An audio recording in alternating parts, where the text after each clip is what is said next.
All right, guys, welcome back. This portion of this podcast is going to be covering the executive branch of government. Um this was covered last week in class towards the end of the week on January 22nd and 23rd in class. When we talk about executive branch, I mean, the word execute is in the word of executive. Their job is to execute the law. That basically means they enforce the laws in the executive branch. When Congress sends them a bill that's been approved by both houses, the president executes the law by signing it. Typically, in the executive branch, we're pretty much going to talk about the president. It does include the vice president and the cabinet. We'll hit on those briefly, but when I say executive branch, from now on, I'm really talking about the president. So keep that in mind as you're listening. So we talked about the executive branch. The president is the head of the executive branch. I like to think about it like this. You know, you call the head of a company a CEO. It's kind of like the president is the CEO of the country. He is the one that's in charge. He sets the agenda for the country. He tells us what his agenda is. Uh, he has a lot of influence in terms of getting his agenda across. The executive branch also includes the vice president and the cabinet. The vice president is really the only thing he does is he is the president of the Senate. So whereas the Speaker of the House runs the House of Representatives, the Vice President runs the United States Senate. Other than that, the Vice President really has no authority. He can influence the President, but uh, at the end of the day, it's the President's calling a lot of things. If something were to happen to the president where he can no longer fulfill his duties, the vice president then becomes president. Just like, let's say, Abraham Lincoln was assassinated, the vice president, Andrew Johnson, took control of office. President Franklin Delano Roosevelt died in office. Vice President Harry Truman became president. Um, you also have the cabinet. Basically, these are advisors for the president. The job of being president is way too big for one man, or I guess I should say, the job of running the country is too big for one man. Um, so over time, presidents have created cabinet positions. Now, nowhere in the Constitution does it say the president has this power. But as time has gone along, we've seen, okay, yeah, that's probably too big for this guy to do, so he needs some help. So we've got these advisors that work for the president, and they're all experts in a particular field, and they advise the president on what to do. For example, Secretary of State is in charge of the State Department, and this person manages our relationships with foreign countries. You've also got Secretary of the Treasury, who is in charge of the Treasury, Department of Treasury. They collect taxes, print money, and deal with our nation's finances. Secretary of Defense is in charge of the Department of Defense. They manage the armed forces and conduct war overseas. So even though the president's the man in charge, you still got people who advise the president on what to do. Now we call the president the chief executive, just like the CEO is a chief executive officer or of a company. The president's like the chief executive officer of the United States. He's the boss. Presidents serve 4-year terms, and they can only serve a maximum of 2 terms. So you can only be president 8 years. That's it. You cannot be president after 8 years. Um, the one exception to that was Franklin D. Roosevelt. He was president from 1931 until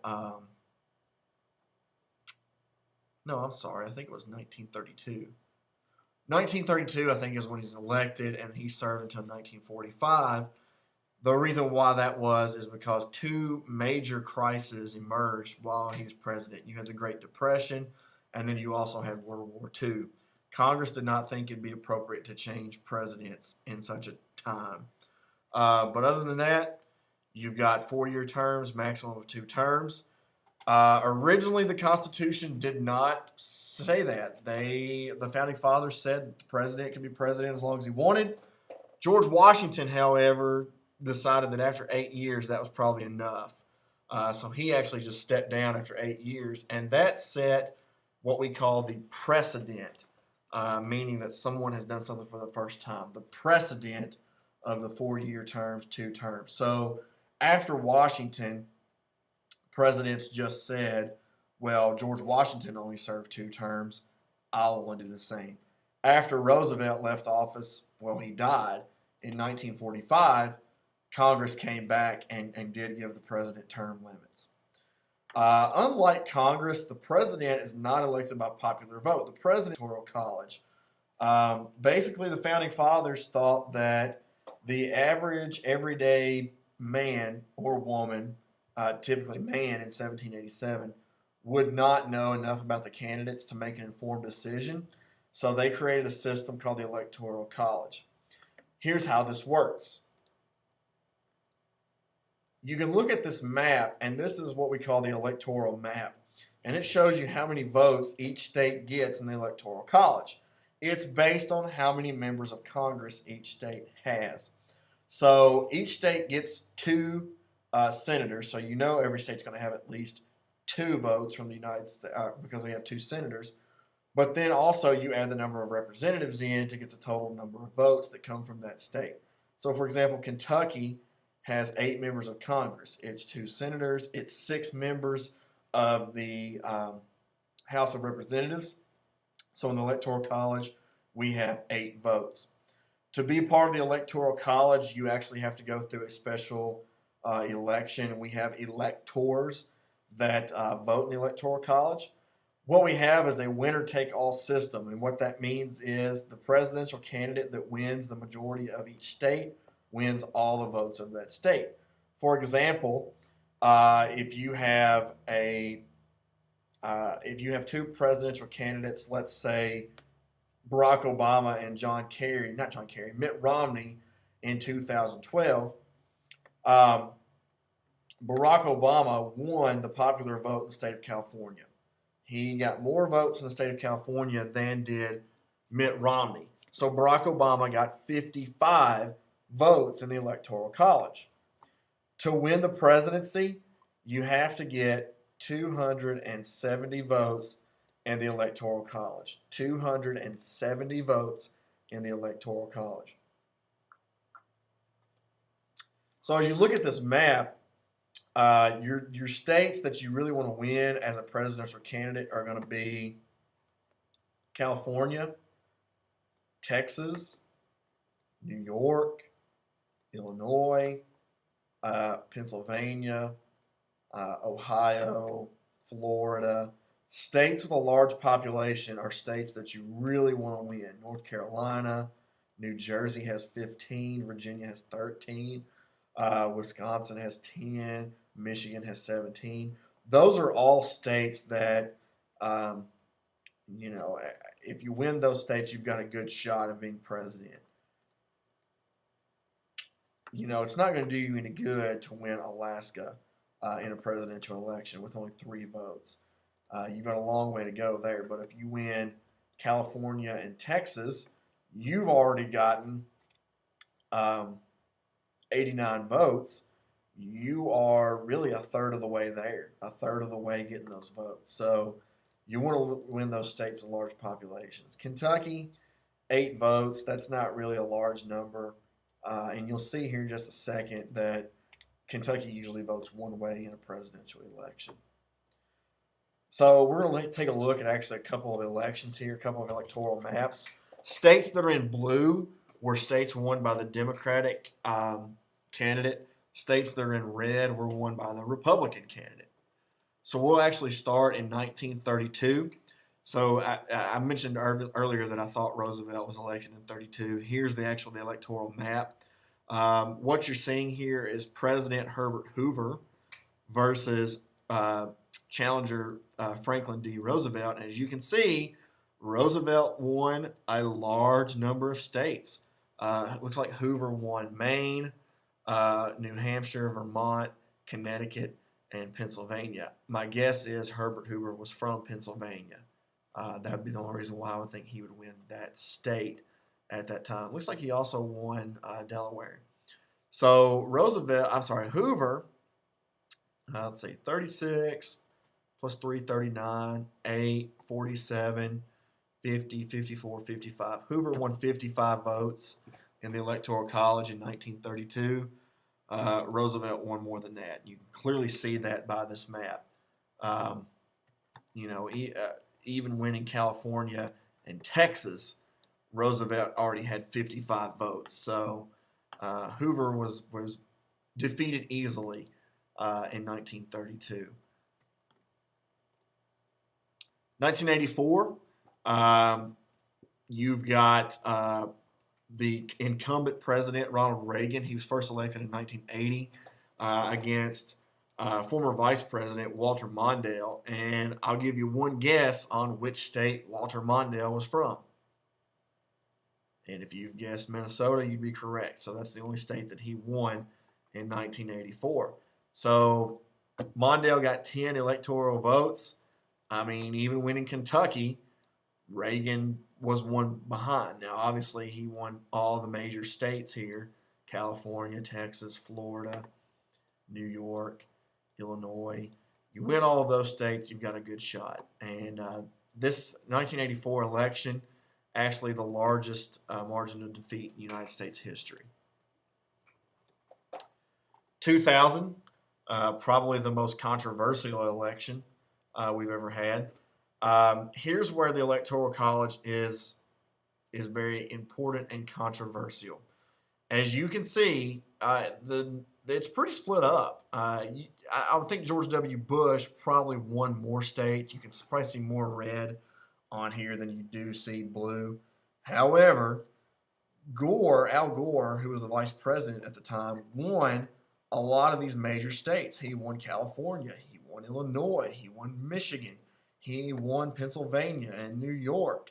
He won the major states. In fact, Al Gore actually won the popular vote. More people in the entire country voted for Al Gore than did they vote for George W. Bush. The problem is he did not win the Electoral College, and it all came down to Florida. I remember that night very vividly. By the time I went to bed, no winner in Florida had been declared, and it was weeks before we knew that Bush had actually won Florida. So it all came down to that state right there, and it went towards Bush, and he became president. And typically in a presidential election, wherever you're from, you should win that state. Al Gore was from Tennessee. He didn't even win Tennessee. So if you can't win your home state, it's very unlikely you become president. And then here's our latest presidential election. Again, you're probably seeing more red states than you are blue states. The problem is Romney did not win those key states. He did not win those key states. So if you take a look at this, we'll do California, Florida, and we'll go with New York because it looks like those are the three largest that Obama won. So you've got 55 plus 58.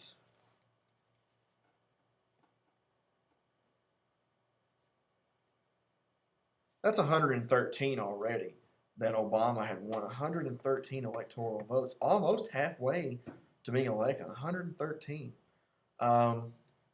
Whereas the three largest states that Romney won, you're looking at Texas, you're looking at Georgia, and you're looking at North Carolina. And that's only 69. So the three largest states that Romney won were half of the three largest states that Obama won. This was actually a pretty fairly easy win for President Obama in 2012. So to be president, you have to be a natural-born American citizen. You cannot be born in another country or a citizen of another country and be a president. You can be born on an American military base to become president, but you must be a natural-born citizen. You must be at least 35 years old, and you have to have been a citizen for at least 14 years old. I'm sorry, 14 years. You have to be a citizen for 14 years, or lived in the United States. You have to be a natural born citizen, but you must have lived in the United States at least 14 years before running. So I talked earlier about the executive branch being the vice president and then the cabinet. So here you can see Vice President Joe Biden, Secretary of State John Kerry, Secretary of Defense Chuck Hagel. He's actually leaving office pretty soon, so I'll have to update this video. But Chuck Hagel will no longer be the Secretary of Defense here in a couple weeks, actually. Powers of the executive branch. Well, the first thing they do is they sign laws. The president signs laws and carries them out. The president is the commander in chief of the military. He's in charge of the military, but he cannot declare war, as I said in my first podcast. He can direct the military where to go. He cannot declare war. The president does have the power to make treaties with other nations. He can make formal agreements with other nations. These two kind of go hand in hand, making treaties and making agreements. Probably the most important agreement that's happened in the last 30 years was an agreement called NAFTA, which was agreed upon by President Clinton. President Bill Clinton is the one who created NAFTA. That means North American Free Trade Agreement. And basically it said that any country in North America can trade with each other without tariffs and taxes. The president also nominates ambassadors to other countries. He can nominate Supreme Court justices. But just because the president nominates you to be an ambassador or Supreme Court justice does not mean you become that. You have to be approved by the United States Senate. We'll get into that when we talk about checks and balances. But the president does nominate these people. And the president does grant pardons for federal crimes. A lot of times people who have cheated on their taxes or have committed some kind of fraud can get their lawyers to come to an agreement with the president. And upon leaving office, a lot of times you'll see that the outgoing president, pardons a lot of people. Bill Clinton was notorious for that. On his last day in office, he pardoned several people who were in federal prison. Not for major crimes like murder. They were in there for things like tax evasion or fraud or things like that. You know, being president is a very stressful job. You're leading a country, and essentially you're leading the free world. So here's a picture of President Obama in 2009. I think he was probably about 47, 48 years old at this time. Still looking pretty young at this time. He's only looking to be about early to mid 40s, not late 40s, I wouldn't think. But this job is a very stressful job on these guys.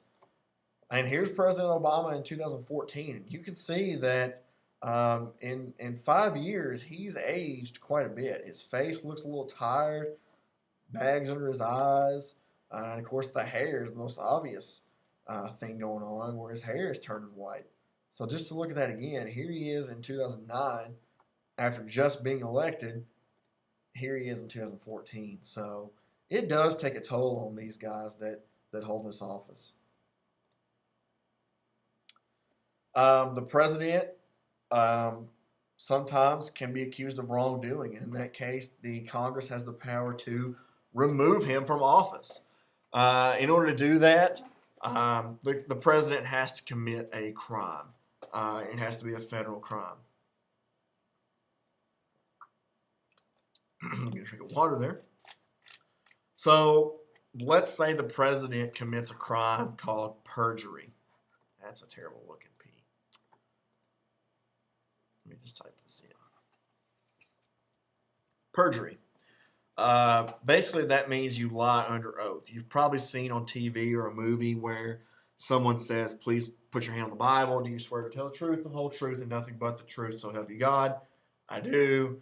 You're now sworn to tell the truth, and if you lie in that situation, you can be convicted of perjury. It's a federal crime. you can go to prison for it. If the president is accused of perjury, lying under oath, the House of Representatives actually votes to impeach him. That means that they are bringing a court case against the president. They are suing the president. When this happens, the Senate will put the president on trial, and the senators in the United States Senate serve as a jury. The Chief Justice of the Supreme Court actually presides over the trial. And if the president is found guilty by the Senate, he is removed from office. We've had 2 presidents be impeached by the House of Representatives, and their case was brought before the Senate. You had Andrew Johnson, who was the 17th president, and you had Bill Clinton, who was the 42nd. So those guys were found of wrongdoing by the House of Representatives. Their case was taken before the Senate. Both actually were found innocent, so they both got to stay in office. The Senate found them innocent. But it is possible for the president to be fired from his office. Probably the one case that you probably have heard of in the past, you probably heard your grandmother talk about, is Richard Nixon. Nixon was accused of wiretapping and spying. And had he not resigned from office, he would have been the first to be removed. He was definitely going down. They never even got a chance to impeach him because he resigned before the House got a chance to impeach him. So that's going to end our podcast on the executive branch. Hopefully I've answered some questions, cleared up some things maybe you didn't get in class. But if you do have further questions, please bring those to class and we'll be sure to discuss them.